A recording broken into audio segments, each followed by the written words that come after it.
Have you ever felt like your spiritual practice was too slow, that despite years of effort, progress comes in small, frustrating steps? What if I told you there's a way not magical, but real to achieve the results of a decade's effort in just one year? And the key isn't doing more, it's doing it with the right heart. Welcome back to the channel. This video is about one of the most profound spiritual accelerators that few people talk about, the hidden law of altruistic cultivation, secret rhythm that transforms ordinary practice into an unstoppable karmic snowball, growing faster, stronger, and deeper with every act done for others. You've all been taught to meditate, to chant, to stay mindful. But the truth is, the real fuel of spiritual transformation is not just discipline, it's intention. And when that intention shifts from I want to improve myself to I want to benefit others, something massive awakens. Today, you'll hear about those who chose to walk the path of selflessness, not by becoming martyrs, but by strategically aligning every action with the greater good. You'll meet practitioners whose lives transform dramatically, not by retreating from the world, but by pouring light into it. If you've ever wondered how the ancients cultivated so much merit in so little time, this video will show you. Let's begin. To truly understand this principle, we must first redefine what practice even means. For many, spiritual practice is personal. Ivat, terminal, we meditate alone. We chant mantras to still our own minds. We read scripture seeking insight for our individual path. And all of this is good, necessary, even. But what if I told you that the greatest karmic acceleration doesn't happen in stillness, but in service? That your merit multiplies not when you're silent, but when your silence gives rise to compassionate action. This isn't theory. This is universal spiritual physics. Let me explain. Imagine you're climbing a mountain. The journey is slow, each step hard one. Now imagine you meet others along the way, jiggling, weary, some barely able to move, and you decide instead of racing ahead, you'll help them. You carry a pack, share your food, speak encouraging words, and here's the miracle: the more you give, the stronger you get. Your energy increases, your steps become lighter, the mountain doesn't shrink, but somehow you begin to rise faster. Because your heart has shifted from self-preservation to selfless expansion. And this, friends, is the foundation of what the ancients called 1 year, 10 years of fruit. Let's look at the story of Liang, a factory worker from a small town. He'd practiced Buddhism for years, or ate sutras, recited mantras, made offerings, but he always felt stuck. His temper remained. His thoughts raced, his fear of death never softened. He was a good man, but a frustrated one. And one evening, he attended a Dharma talk where the monk said, "Merit that only benefits you is like water trapped in a bottle, useful, but limited. Merit that benefits others is like water flowing into a field. It nourishes everything, including your own roots." At night, Liang couldn't sleep. He realized that his whole life, even in his spiritual life, had been about getting something. Peace, blessings, rebirth, was still all about him. The next morning, he did something radical. He went to the hospital, walked into the children's cancer ward, and asked if he could volunteer. They were hesitant. He had no training, but he smiled and said, "I just want to help. I'll sweep the floors if I need to." And so he did. Every week, he came, he played with the kids, leaned their toys, okayed to scared parents, brought fruits from his garden. And something happened. His thoughts calmed. His heart softened. His mind grew sharp, steady, luminous. Within 6 months, he no longer needed to force mindfulness. That became his natural state. Because when you care for others, the ego dissolves. When the ego dissolves, you remember who you really are. And when that remembrance is sustained, your practice becomes turbocharged. Altruism isn't just about volunteering. It's a way of doing everything. You can breathe altruistically. Altruistically. Work altruistically. All depends on your motivation. Let's say you run a coffee shop. You could brew coffee for money, or you could see each customer as an opportunity to serve their moment of tiredness with kindness. That shift of heart transforms a business into a blessing machine. Or maybe you're a teacher. You could just deliver lessons, or you could silently dedicate every word to the awakening of your students' future selves. You see, this is not about grand gestures. This is about infusing every ordinary action with extraordinary intent. There's a powerful saying in Mahayana Buddhism: a single drop of water, when offered with pure intent, can outweigh mountains of gold offered with pride. This is not poetic exaggeration. This is law. The law of merit multiplication. Let me illustrate with a simple analogy. Imagine two farmers planting seeds. One is planting just for himself. He carefully selects what will give him the best harvest. He fences his land, watches jealously. His crops grow but slowly. He works alone.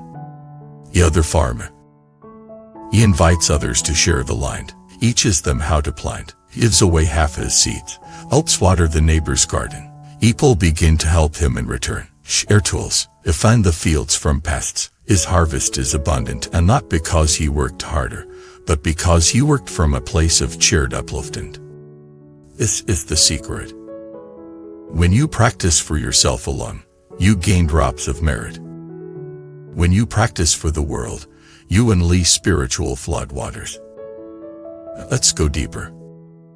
Why does altruistic intent amplify karma so dramatically? Because it aligns you with the core pulse of the universe.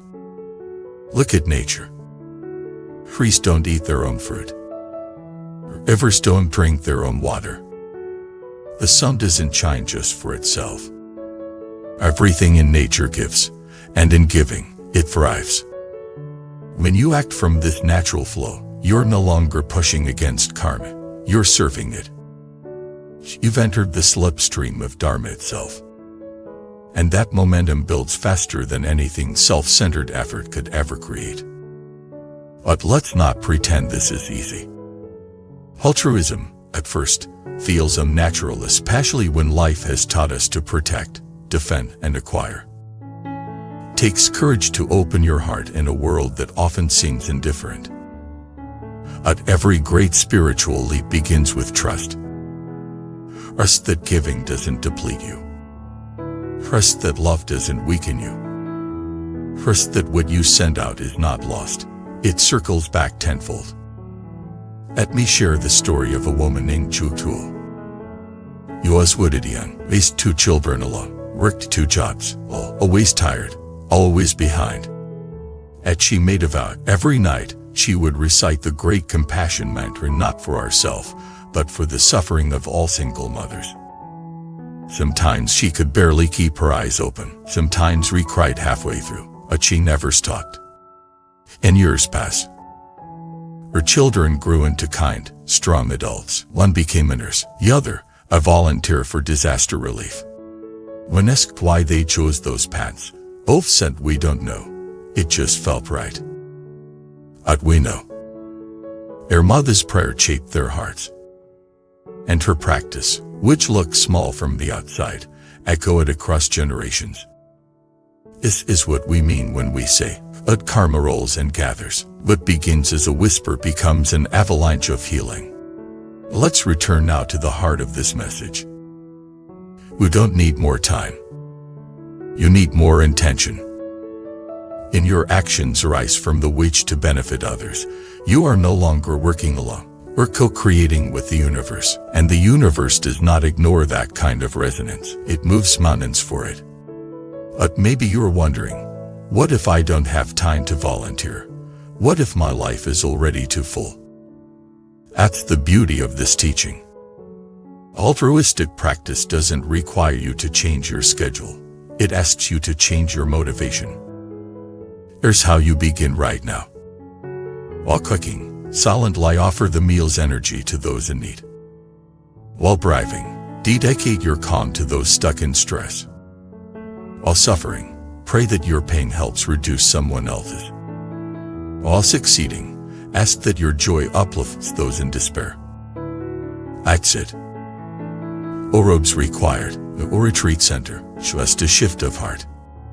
And in that shift, karma bends. Well, let's talk now about one of the most misunderstood truths. Where suffering is not useless. Your hardship, when borne with compassion, becomes fuel not just for your growth, but for others. There's a sacred concept in many traditions, transmutation of pain into merit.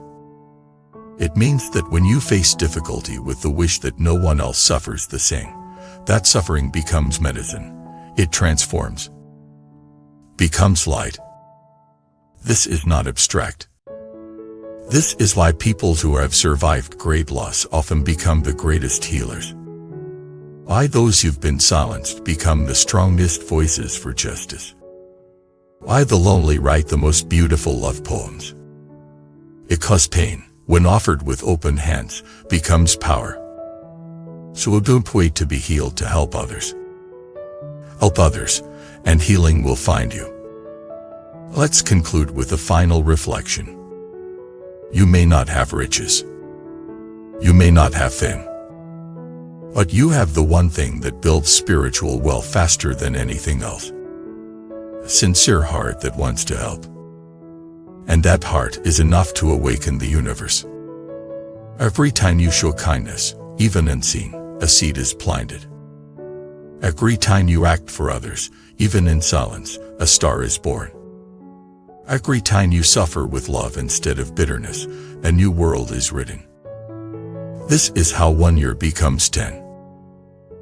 A one act becomes infinite. A one life becomes a blessing, not just for itself but for countless others.